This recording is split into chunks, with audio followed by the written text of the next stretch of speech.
let's talk about the future. Let's talk about what podcasts mean to this channel.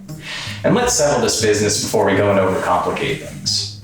I've been uploading YouTube videos, Page 12, Hyperdrive, since all the way back when you started watching movies. I'm familiar with your YouTube videos, Austin. No one's doubting you've been around the block a while.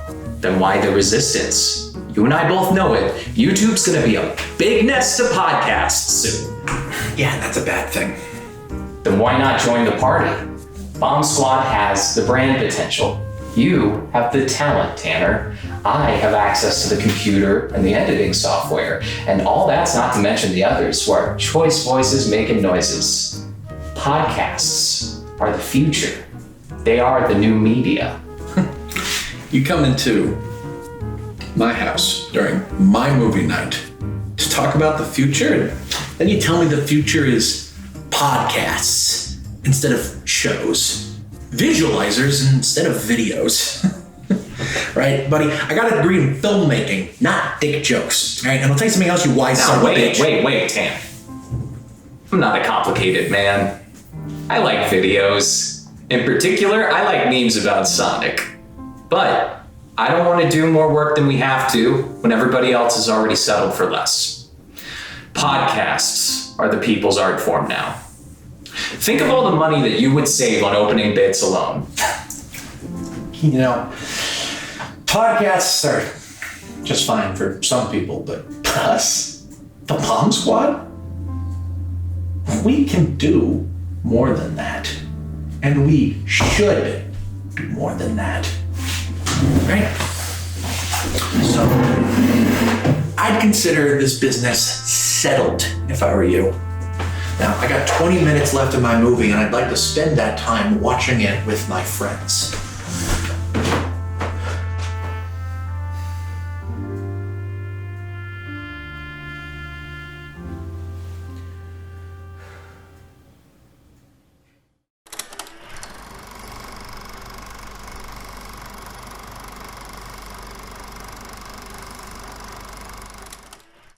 Today's a good day for movie night.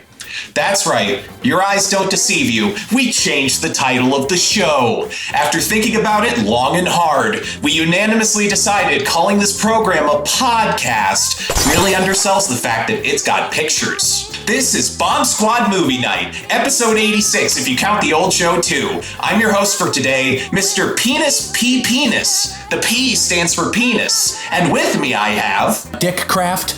And the name is Holden Madicki. Today, we're discussing my personal favorite movie of all time, Paul Thomas Anderson's 1997 film, Boogie Nights. Wait, I thought your favorite movie was him. Tanner, don't let them know I have the only copy and I keep it to myself. I'm like Gollum, but with the copy of him. Yeah, for some reason you have it on Betamax. Because I am beta to the max. Today we're talking about Boogie Nights, a film about a man whose dick was so huge, it changed everybody's lives. The first time I saw a trailer for Boogie Nights, I remember it being called a modern masterpiece. So before we dive into the film, we're gonna do a little warm-up round where we list films that each of us think are modern masterpieces. Gotta set the stage for a film like this. All right, Tanner, tell us a modern masterpiece. Shawshank Redemption. No. You know what? Here, I'll go for it. Modern can be like 90s on. Good Will Hunting. Good Will Hunting. Good Will Hunting. Definitely counts. Greatest screenplay of all time, if you ask me. Do you like apples? Well, I got a number. How do you like them apples? Okay, Joe, got a modern masterpiece? My criteria for modern masterpiece is, I think part of it has to be timeless while also capturing the spirit of the era it was made in, but let's see, Pulp Fiction. I figured we'd rein in the new show with a little, movie circle jerk. Describe what Marcellus Wallace looks like. What? Say what again? Say what again? I dare you. I double dare you, motherfucker. Say what one more goddamn time. I'm gonna come out and be even worse. I'm gonna say City of God. I'm a first-year film school student. Ugh!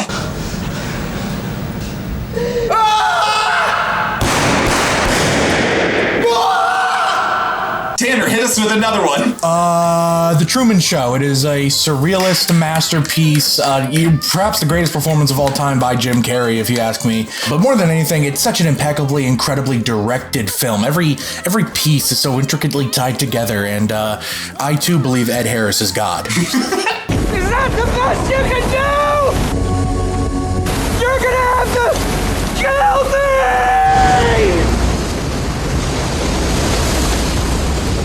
Okay, modern masterpiece. Let's go a little bit newer. I'm gonna say Mad Max Fury Road, baby. Ooh, no one can deny Fury Road was an excellent time. It punched that decade right in the face. I live, I die, I live again!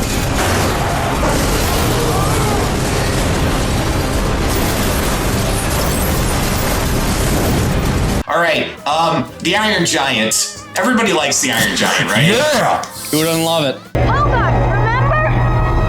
It's bad to kill. Guns kill. And you don't have to be a gun. You said it. The SpongeBob SquarePants movie, and I mean it. He's serious about it. Who are you? I'm David Hasselhoff. Hooray! All right, if we're going in circles and we're gonna do animated now, my pick is the Lego Movie. Not bad. Hell yeah. Wow, that was a great, inspiring legend that you made up. I gotta say, for just everyone who's gonna have a first date again, like Amelie. Amelie is a great date movie. Tanner. Vous, au moins, vous risquez pas d'être un légume puisque même un artichaut a du cœur. For going foreign French movies, me. Omar Sy. What's the movie called? Lahane? No. Aww. Omar Sy. They remade it with Bryan Cranston and Kevin Hart. Help me out, Joe. The Untouchables, I think is what it's called. Yes, that one. The Untouchables. Oh, ça c'est encore le voisin, il se met tout le temps là. Non mais il est persuadé que c'est son parking alors. Quoi grave de prendre... Bonjour, ça va? Quoi? C'est long, quoi. You know what? Parasite. There we go. Everyone likes Parasite. Yeah, totally deserved to win over The Irishman. Irishman was like in 5th place that year, if you ask me.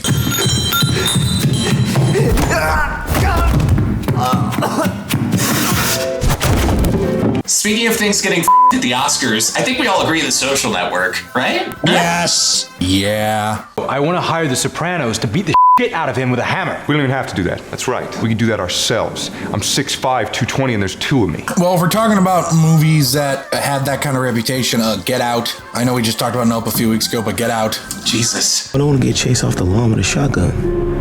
You're not going to. First of all, my dad would have voted for Obama a 3rd time if he could have. Movies with that reputation, but also came out in the year 2010, Inception. You mustn't be afraid to dream a little bigger, darling.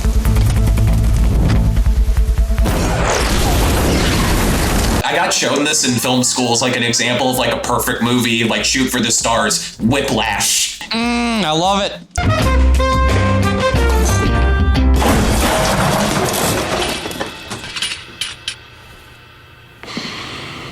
Why do you suppose I just hurled a chair at your head, Neiman? I don't know. Sure you do. Birdman. I'm gonna be that guy. I have Birdman on my list. Oh, there you go. Joe disagrees with us, but I stand by it. Oh, I'm sorry, Joe. You, Inaratu. 60's the new 30, motherfucker. You're the original man. You paved the way for all these other little clowns. Apparently his new movie sucks, don't worry. Yeah, I got my revenge. Let's see. Hereditary. I would say Hereditary. Revitalized horror a little bit. I can't disagree with you.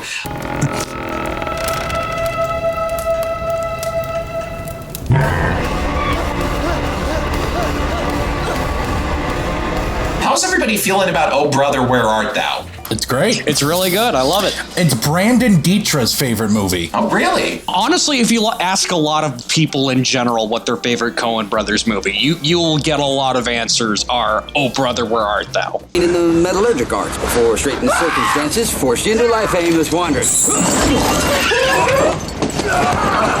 And I figure No Country for Old Men may also. Maybe they did it. Maybe. Yeah, that'd be another one. Call it. Call it, yes. For what? Just call it. I didn't put nothing up. Yes, you did. You've been putting it up your whole life. You just didn't know it. The Big Short. Oh, I love The Big Short. I had this one year where I just rewatched The Big Short on repeat too many times. That was my senior year of high school. I'm jacked. Holy shit. I'm jacked! I'm jacked to the tits! Good. Let's see. 2009, Modern Masterpiece. District 9. There we go. Yes! F***ing prawns!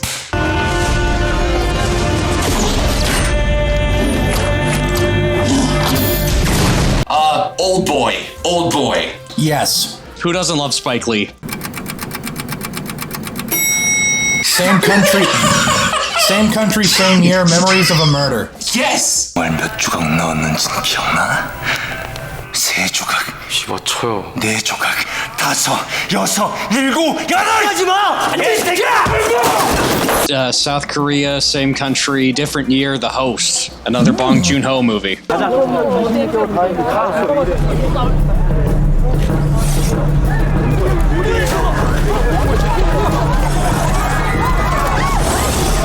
Films from around there, 2046, Wong Kar-wai. 我終於明白，個機械人唔答你，未必係因為佢遲鈍，亦有可能係佢已經心有所屬。Yes. Oh, well, if we're going Wong Kar-wai, In the Mood for Love, I feel like is the most obvious answer we haven't said so far. 冇諗過你真係會鍾意我嘅。我都冇諗過。On topic with the director we're going to be talking about today, There Will Be Blood. I drink your milkshake. I drink it up! Also on topic with the director we're going to be talking about today, sorry to skip you, Austin, Punch Drunk Love. You go f*** yourself! Did you just say go f*** myself? Yes, I did. That wasn't good! You're dead! Also on topic of the director that we're going to be talking about today, Inherent Vice. No, I'm sorry. No, I'm not giving you that one. You could have said Phantom Thread, and I would have respected that answer, but I am not giving you Inherent Vice. I'm sorry. You could have said The Master, and I would have given you like an ounce of respect there. You would have said Magnolia, and even though I don't like Magnolia, I would have respected that more than Inherent Vice. You could have said Hard 8, and we'd all agreed, yeah, Inherent Vice. I would have given you Licorice Pizza. I would have written it off as recency bias, but I would have given it to you. It'd be payback, Tanner. And you know what's one thing all those wonderful films we just listed have in common? They're not as fucking good as Boogie Nights. Yeah! This movie's shaped who I am today. Every time I sit down and watch it, it feels like I'm going home. Check this out. I have a signed copy of Boogie Nights from fucking Mark Wahlberg. Mark Wahlberg's signature on my copy of Boogie Nights. Wait. How long have you been hiding this from us? For a very long time. He was in town for a screening of The Other Guys, the premiere of The Other Guys, and I got him to sign my Boogie Nights. So, hold on. I've been like, I've told you all about my fucking Stan Lee comic. You don't fucking bother to tell me that you have a fucking Mark Wahlberg signed copy of fucking Boogie Nights? What? The Other Guys premiered here? Yeah, it was at the one with the big super screen over in Chesterfield. I was there with who got a copy of The Departed signed. You're telling me that The Other Guys premiered at the Chesterfield Galaxy? Will Ferrell and Mark Wahlberg showed up for an Other Guys premiere at the Chesterfield Galaxy. At the Chesterfield Galaxy? That's the one where they used to talk about the screen being like 17 elephants big, whatever the that means. Oh yeah, 17 elephants. And you know what? Mark Wahlberg's dick in this movie is 18 elephants. On that note, let's dive right into this. What are your overall thoughts on Boogie Nights? And if it's not your favorite movie ever, what's it like being wrong? We're going to start with Tanner. You know, the greatest trick Paul Thomas Anderson ever pulled was convincing the world that Mark Wahlberg can act. I just wanted to get that right out of the way because damn, Mark Wahlberg is straight up incredible in this movie. It's a nuanced performance, and it's one of the first of his career, if not the first of his acting career. I don't know what he was in before this, if not this. He gives an incredible performance of this boyish young man who is lost in the world and just wants a family that doesn't treat him like shit. This most recent watch, the big thing that stood out to me is how much of a scene stealer his mom is. His mom, by the way, a Tony Award winner, that actress is in all of 2 minutes, and she is arguably in the most impactful scene in the movie. And if you ask Paul Thomas Anderson, it is the most impactful scene in the movie. He apparently said on like a commentary track or in an interview that he wished that scene was 20 minutes long. The performances all around are incredible. Burt Reynolds obviously got his Academy Award nomination with this one. Is arguably the highlight of his career. He won the Golden Globe for it. Julianne Moore is incredible in this movie. Every character feels so lived in and interesting. I love how this movie balances comedy and tragedy. For example, Bill, the porn AD. He keeps getting cucked over and over again. And it's like funny. Because at first it's in the privacy of his own home. And he's like, oh, and then it's in front of others, and the porn DP is like, yeah, who gives a shit? How about this lighting? And then, comedy always comes in threes. The third time he gets cucked, he kills them and then himself, which is the greatest joke of all. It's what we call a gamer move. Pro gamer move, my guy. All right. True f***ing incel right there. My guy, my idol. Red pilled to the bone. I'm not an incel, I swear. I voluntarily don't have sex. I like it though, because he's that image macro. The man who was cucked to death is a character in this movie. Can you put a photo of me and make it say the man that was cucked to death? When you say that, please. I just think that'd be funny. It's a beautiful movie about found family, and I think what's interesting is that out of all the movies I've seen, this is arguably the most respectful to the porn industry, which is of course a pretty, let's just be honest, it can be an incredibly exploitative industry. But what this shows me is that it shows like the last time porn was ever respected, where it kind of was in the 70s. Yeah. What's fascinating to me is that porn in the 70s was just considered like movie. Behind the Green Door, Deep Throat. Well, arguably Deep Throat, some people, this isn't true. This is not true because it can't be true. And also because the mobs use the porno theaters to launder money. But some people, I think including Linda Lovelace, has tried to claim that Deep Throat was the highest grossing movie of the year it came out. The reason why this probably isn't true is that year was 1977. Joe, what came out in 1977? Smokey and the Bandit. Star Wars. Smokey and the Bandit, close second, though. I told this to Austin last night, straight up. I like that it has a happy ending. Considering how dark this movie gets, and what's funny is that the dark scenes are still funny. The Alfred Molina scene is hilarious, and like 2 people die in it. But it is still very funny. I'm also hope you guys laugh when I'm shot to death in a cocaine deal gone wrong. Or robbery gone wrong. Cocaine robbery gone wrong? Cocaine Robbery, the star of James Bond movies. Coke Robbery, the new James Bond actor. I'm back, baby. And since I'm back, I gotta say this. Jack Horner in this movie, while he is a slightly exploitative piece of shit, because again, Eddie Adams, Dirk Diggler, was 17 at the beginning of this movie. I feel like this is glossed over a lot for some reason. I'm sure by the time they actually made porno with him, he was 18. You see what I'm saying? I'm going to give Jack Horner, as Dirk Diggler's sort of adopted father, a little bit of a dad's rock, baby! I'm stretching the definition a little bit. But it's not too happy ending. Julianne Moore still doesn't get to see her real son. That look on her face into the mirror before that shot of Dirk is so heartbreaking. But Roller Girl gets her GED. She does not get her performance-enhancing drugs. Sorry. You're never going to be a big baseball star. Mark McGwire will still be the home run king, Roller Girl. But, Roller Girl gets her GED. It's a mostly happy ending aside from all the people that died.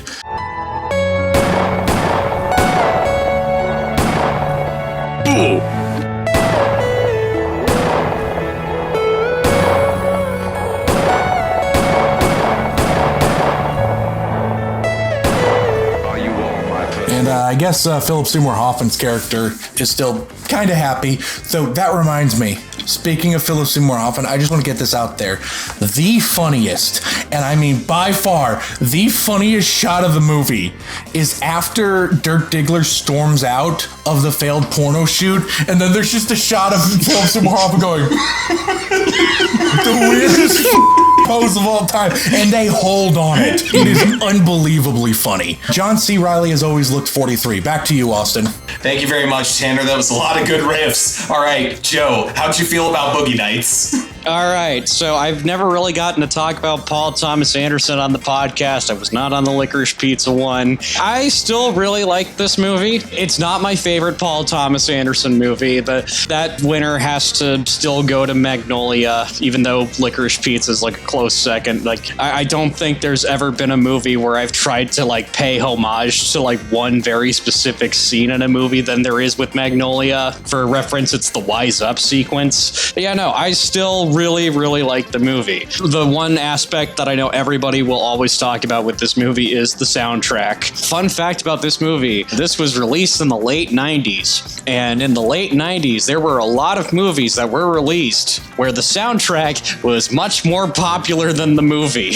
It was that era. It's like you look at like Empire Records, Trainspotting was another, The Crow, just so many like movies just released in the 90s where the soundtrack was just much more popular than the movie. And you know what? In Boogie Nights' case, it's for good reason. It's a really good soundtrack. Like, they know how to use the soundtrack both to like capture the 70s era, but also to like tell the story. Like, the instance in that regard that I think of immediately is the scene at the pool party when Scotty J first appears and You Sexy Thing starts playing, and he hones in on Mark Wahlberg. Just like pure perfect visual storytelling there, and using your music to help tell the story and like who this character is. Perfect. There was one thing that I was keeping in mind as I was like rewatching this, because I always remembered people like holding this one up as like, this is a really good hangout movie. And you know what? It is, but with a giant asterisk like right beside it. Because when this movie does not get fun, it really does not get fun. I agree with Joe big time. I was rewatching it tonight, and my curve of emotions from like starting off to what happened in the 80s was so rough. When this movie gets like really serious, it gets really serious. Like the two standouts, like we talked about, that scene with Mark Wahlberg and his mom. Like, I have had instances like that with my dad. I can relate to that really hard, and it gets really uncomfortable whenever I watch that scene. The other instance that we've not talked about yet is in the 80s, and it like cuts back between, it's like Mark Wahlberg's jerking off in a car with a guy that turns out to be a big old homophobe, and then they mob him, and then it cuts between that and Roller Girl getting in the back of a limo. That whole sequence is like the most uncomfortable sequence, and it has like this droning damn music behind it. The gong. Oh, it is just awful. Oh, it's like you feel unclean as you watch it, but like that's the intent of the scene. It's really well done. If I had any complaints in like the regard of the movie, Paul Thomas Anderson even like kind of agrees with this in terms of his later work. There's a lot of points in this movie where it does feel like a little show-off-ish. Like, look at me, I'm a filmmaker. But like, even that, it's just like, this is still really impressive filmmaking. There's a lot of one takes in this that are really, it's insane. Really the first well done. Shot of the movie is like 2-3 minutes long. That's a lot of film. They shot this on film. It starts outside, goes inside. That's a lot of planning. Full mag takes. There's a lot of frames in this that I'm surprised aren't memes. The one that comes to mind is the shot of Don Cheadle with like the Rick James wig just kind of sitting there alone. That should be a meme. But yeah, really good movie. Back to you, Austin. Thank you, Joe. All right, my thoughts on my favorite movie of all time. So it's an incredible thing. I first saw this when I was about 14. Now I'm 28. I have officially spent as many years loving this movie as I formerly did not knowing it existed. 14 beautiful years, one college paper, and one really lucky 35mm screening. Thanks, Ethan and Pete. And this whole time, it stays perfect, like a monument to filmmaking. I mean, I cannot think of another film we're likely to cover on this podcast where I have to go to X-Hamster for research purposes. Like, this is the genuine article. PTA grew up in the San Fernando Valley in the heart of the 70s porn industry. He is the perfect filmmaker to humanize this weird taboo subject. These were stories he's heard, ideas from like films that he grew up with. I really respect somebody who can like take porno and spin it into high cinema. On the surface, you can immediately tell how insane this movie was on a technical level. I agree with you guys. He's stealing from the best. Altman, Demi, Scorsese. He's working with the best. Robert Elswit, who would go on to win him an Oscar for There Will Be Blood. He's got a f***ing shot in this, like I Am Cuba, where the camera goes underwater into the swimming pool. It's a shot with these anamorphic lenses, so the extreme close-ups have this wild depth of field, and the wide shots can fit everybody in there. It just looks f***ing amazing. And I just love his inappropriate sense of humor from this like early era of his career. I get it, his films got richer as time went on, but I love the old P.T. Anderson. There's so many examples. Like Eddie's girlfriend having a blue ribbon in horse riding on her wall, and Eddie's got this hilariously large penis. So it's like the suggestion is she's riding, he's the horse, you know? Or casting a former porn star as the judge in the scene where Amber's losing custody of her kid, and putting that fake porn star judge next to this picture of Reagan. The fact that the whole movie leads up to a guy whipping out his but then on top of that, there's this heartbreaking portrayal of like the sadness people carry in their private lives and the community that we try to build to cope with it. And then the tides of time come in and you just hope everybody can weather the storm. It's especially incredible that this is an American film because we're horrible over here. You can catch a movie that humanizes every type of violent psycho or thieves. Basically anybody but people who for a living. We've all just been programmed to be really weird about sex in porn. So it's kind of rare and wonderful when a film just treats the porn industry like something else that people do, trying to figure out what their place in life is. But in the script and in the edit, PTA made a choice that really helps us sing. He kept a lid on the punishment. Dirk doesn't die. Basically, everyone's intact by the end of this except for Little Bill, because you gotta sacrifice somebody to the 80s, but it's just a wild ride. It's nothing too harsh. It ends at a point where they're okay, everybody's together. Even though the road was paved with tragedy, they all find their way back to Jack's house. Their whole world exploded, and they still made it home. This movie is clever and sincere and exciting, and it's been my favorite movie going on 14 years now, and every time I watch it, it just gets better.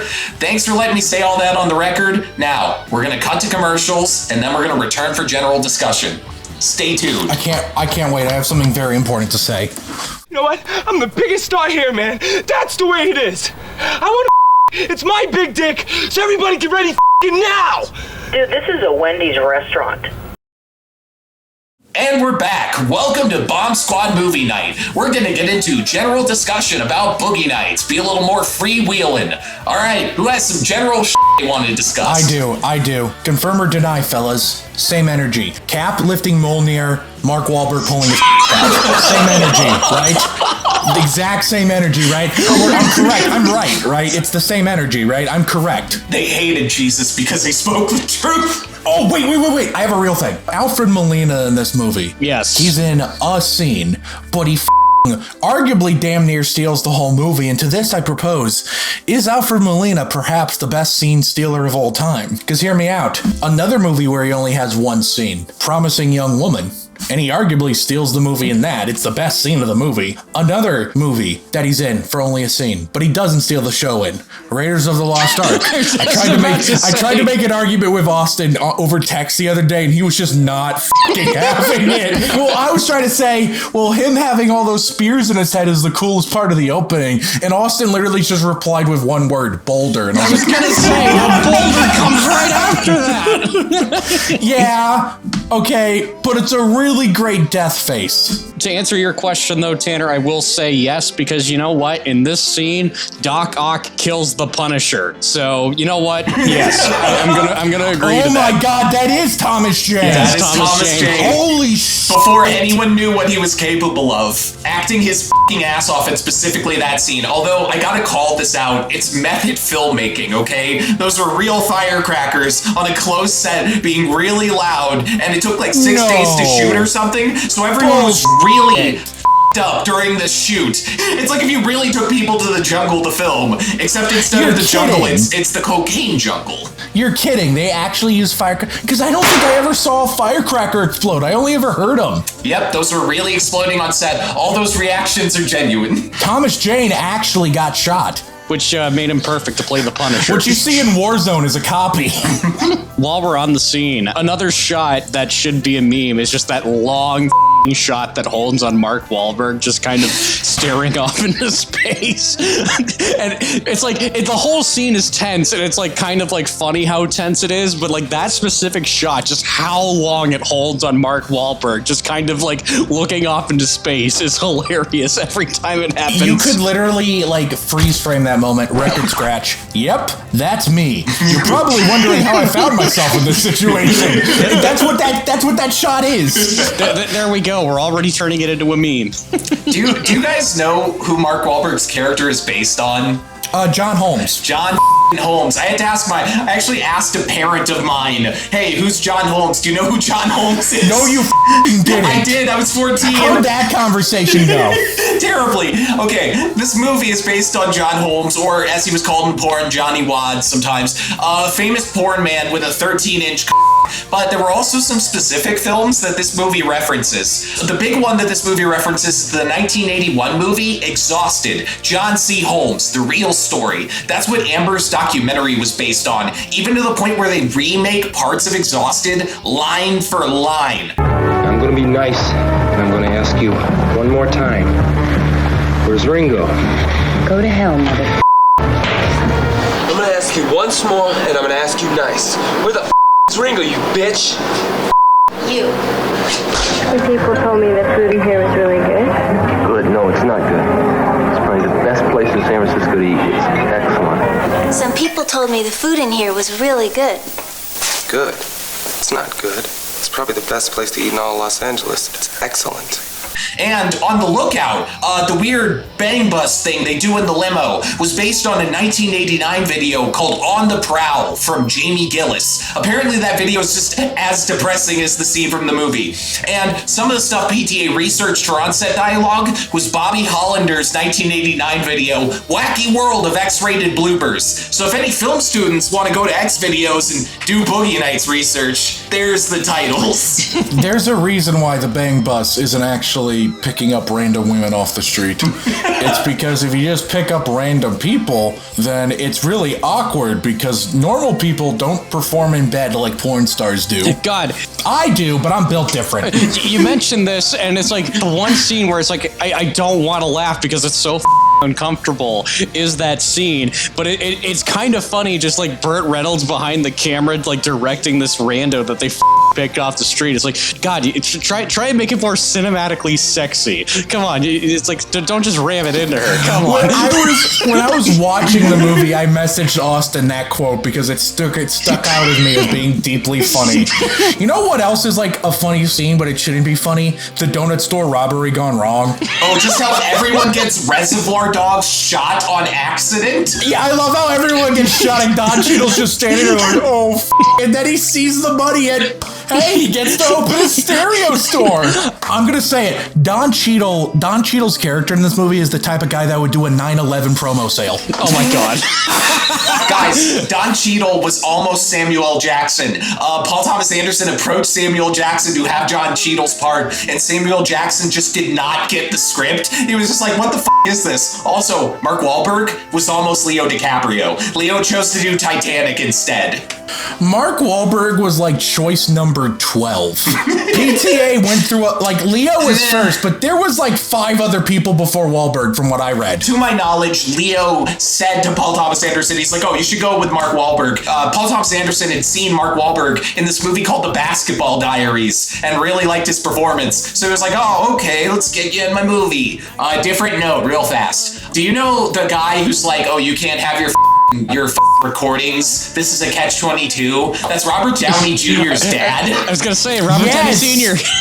There's also some like Robert Downey Sr. film references in this, like Buck Swope, Don Cheadle's character, and the firecrackers getting thrown around in that scene with Alfred Molina. That's taken from the 1969 film Putney Swope that Robert Downey Sr. directed. Speaking of Don Cheadle's character Buck, so he's selling that guy the stereo in the beginning, right? And his cowboy outfit. That dude who comes up to like not buy the stereo is Michael Stein, the guy who played Dirk Diggler in Paul Thomas Anderson's high school short that all of this is based on, the Dirk Diggler story.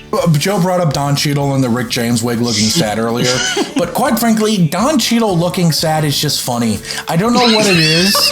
Like, honestly, I think it slightly ruined Hotel Rwanda for me because every time Don Cheadle looked a little sad, it was funny to me. It's because of that Don Cheadle word of the day shit, okay? And by the way, let's not forget that is Emmy nominated for Falcon and the Winter Soldier Don Cheadle to us. All right, put some respect on his name. Missouri native, Emmy Award nominated Don Cheadle. He's from Kansas City. Hey, there's a quote from the DVD I want to ask you about. So Paul Thomas Anderson has this quote on the commentary track that he recorded around 2000. 2 hours and 4 minutes in, he says, "The first two creative works that you present are revenge for what happened to you in high school." Does that resonate with you guys at all? A little bit. No. I didn't have any problems with any Cardinals fans in high school, and I didn't know any rapists. So... Joe? Crossed off isn't really revenge for anything. Sort of. I guess. Your your high school girlfriend was a giant purple blob, so I mean it makes sense. Oh God. No, she was a sex demon. Actually, that's what she was. It sucks. Mark Wahlberg disowned this movie. Isn't it crazy that this is what launched his career, considering that's what his image is now? That's something I wanted to bring up because I was looking up some articles earlier today just about Mark Wahlberg because I remembered him saying something about him regretting this movie because he's like a born-again Christian now or some that's probably why he wanted to make fun. He just wants a squeaky clean image. Okay, well, I mean, it would explain Father Stew is what I'm trying to say. But nothing can explain Father Stew. But here's the thing, though, Tanner. Let me finish. So the article that it would keep coming up is he still owns the prosthetic penis from Boogie Nights. He can't let it go. I mean, Joe, wouldn't you want to keep it? I mean, I'm sure it would probably pleasure somebody, I'd probably just give it to them. I would put it on before sex. I would take it off when I'm about to do my thing, but during foreplay and stuff, I would leave it on. You know, gaslight, gatekeep, girl boss. That's my shtick, and I'm sticking with it. Can we talk about this information you gave me yesterday, Austin, about how when they were shooting the gay kiss scene, number one, can we talk about how Dirk Diggler and in Universe handled that like a f***ing champ? Yep. Hey man, don't do that. And then they were still friends afterwards. What a guy. Yep. It was just this is a silly thing. We were drunk. Let's just forget about it, man. Number two, Austin told me yesterday that according to Mark Wahlberg, his instinct as an actor in that scene was to, quote, give him his kiss. And Paul Thomas Anderson had to talk him down from that stance. Yep, they were on set, and Wahlberg, according to track 2 on the DVD commentary, his idea was just, well, Dirk helps everybody. Why not just kiss him? And Paul Thomas Anderson is like, well, I couldn't explain why not at the time, but we had to get the scene. He just would be like, whoa. It kind of makes sense because I feel like Dirk Diggler in character, I understand where Wahlberg's coming from. It wouldn't have been a bad choice as an actor to just make let that happen. Mark Wahlberg says he wanted to kiss him right back and slip him some tongue, which is so odd coming from born-again Christian Mark Wahlberg. Again, when you told me that, I went, where did it go wrong for him? Was it after The Departed he thought, okay, I'm done being cool? I don't get it. Mark Wahlberg on set got in a fight with John C. Reilly. So John C. Reilly had low blood sugar, and Mark had been pushing people into the pool all day. And Mark Wahlberg nailed John C. Reilly with a marshmallow square in the forehead, and John C. Reilly came charging at Mark Wahlberg. Even though he knew Mark Wahlberg would kick his ass, John C. Reilly was like, you. I think that's such a silly story that a fight on Boogie Nights got started with a marshmallow. Believe in yourself like John C. Reilly did in that moment. Man, has that guy ever had a hairline that wasn't here? I'm not trying to hate on the man. He's still hot as f***. Has his hairline just always been like that? Probably. Just to think that was 25 years ago, and quite frankly, he looks 43 in it. The good news is that he still looks 43. I think he looks a little like Han Solo. I love it. He kept saying it wrong. They say I look like that guy, Han Solo, and Mark Wahlberg's like, yeah, sure. Totally, buddy. I want to go back a scene. Mark Wahlberg sings in this movie, and he's terrible in it. You got the touch! I want to mention, it's like, because he sings The Touch, which was famous for Transformers the movie. And I'm just going to say it. If they had that cover play instead of the actual one from Transformers the movie, it wouldn't be f***ing Megatron that kills Optimus Prime. It would be Optimus Prime killing Optimus Prime, because hearing that just would cause him to f***ing kill himself. No, all right, no. Here's my take. You know, there's this big meme trend of like movie, except it came out in 2007, and all it did is that it just ends on What I've Done by Linkin Park. Yeah. Great meme trend, by the way. Yes, Well, yes. now we need to do that with every movie except it ends with Mark Wahlberg's cover of You Got the Touch. Yes. We're just going to turn Boogie Nights into a meme. Death Machine Star, get on this right f***ing now. Transformers 2007, it cuts to directed by Michael Bay with You Got the Touch! See, this is I'm sure you can put it together. Feel the Heat. That song was written by Paul Thomas Anderson. That fucking song he sings. Yeah, Paul Thomas Anderson wrote that song. that piece of I love the scene of him talking to whoever that was. Like, we have fucking magic on these tapes, man. Let us bring them to the record executives. Because the entire time I'm thinking, man, you guys are on so many drugs. I'm not sure your ears work anymore. You see, this is why Mark Wahlberg was a rapper, because that man very clearly understood that he could not sing at all. Like, oh man, well, Joe, I'm gonna be honest with you, he couldn't rap either. Oh yeah, no, he couldn't rap either, but he was at least better at that than singing. I don't think he was, though, Joe. I think he's a better singer than a rapper. Have you heard of Marky Mark and the Funky Bunch song? It is terrible music. He makes Vanilla Ice look hard. Yeah, but that's what's entertaining about Mark Wahlberg as a rapper. I guess. I want to say, Mark, we would not be this hard on you if you would just come clean and say Boogie Nights was the best thing you ever made. No. Mark, I want you to actually stop 9/11 and then I'll forgive you. And that's a wrap on general discussion. Let's march with quiet dignity into our final thoughts on Boogie Nights. Joe, let's hear your thoughts. Movie good. The first one of the rebrand. Movie good. Movie good. Who doesn't love movie good? Really solid movie. You're probably not going to be able to watch it on Netflix by the time this comes out because it's leaving Netflix. I guess find it if you can. I don't know. Good movie. Joe, I promise you a DVD copy of Boogie Nights is not going to be hard to come by, all right? It's not the specials. Well, speaking of the specials, real quick, an actor from the specials is in it. Yeah, Mark Wahlberg's penis. I was going to say it was Julianne Moore's husband, because it's John Doe, the guy that plays, he's credited as playing 8, the guy that's like 8 different personalities. He's from the specials, and he's in this movie as Julianne Moore's ex-husband. Oh. So I'm pretty sure that Sean Gunn is the prosthetic penis in this, right? Tanner? Yes. Tanner, what are your final thoughts on Boogie Nights? Mom spaghetti. No. Great movie. I'm glad it's the 3 of us discussing this movie. The 3 people that helped usher in the rebrand arc are going to be the 3 that ends it. Very poetic and beautiful. It's a great movie. It's I understand why it's Austin's favorite of all time. It's not quite my favorite PTA movie, but it's a very special movie. I love it. It's my second favorite PTA movie. There Will Be Blood, you're number 3rd. I'm sorry, actually, Phantom Thread's probably 3rd. You're number 4th, There Will Be Blood.